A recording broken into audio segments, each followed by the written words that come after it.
আসসালামু আলাইকুম সম্মানিত ভিউয়ার্স, কেমন আছেন? আমি মোহাম্মদ জাকারিয়া, চিকিৎসক, মোটিভেশন স্পিকার। আপনাদের মাঝে স্বাস্থ্য বিষয়ে আলোচনা নিয়ে আসলাম। বন্ধুরা, বিভিন্ন সময় বিভিন্ন ধরনের আলোচনা নিয়ে এসে আজকেও স্বাস্থ্য বিষয়ে আলোচনা।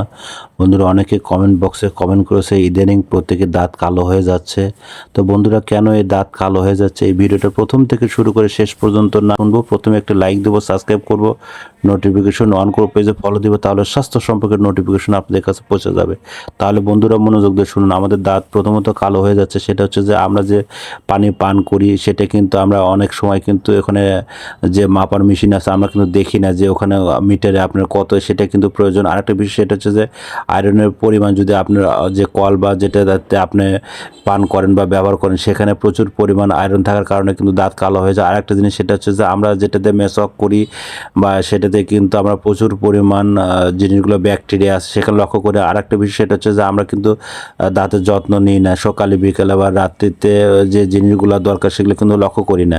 আর সবচেয়ে ভালো হয় আপনারা আল্লাহ নবী রাসূল সাল্লাল্লাহু আলাইহি ওয়াসাল্লাম যেটা বলেছে যে আপনারা সকালে রাত্রিতে আপনার মেসওয়াক করেন। মেসওয়াক হচ্ছে সুন্নত। আল্লাহ নবী রাসূল সাল্লাল্লাহু আলাইহি ওয়াসাল্লাম তরিকা অনুযায়ী চলা সবচেয়ে ভালো। তো বন্ধুরা, এতক্ষণ মনোযোগ সহকারে দেখার জন্য আপনাদের সবাইকে থ্যাংক ইউ, সবাইকে ধন্যবাদ।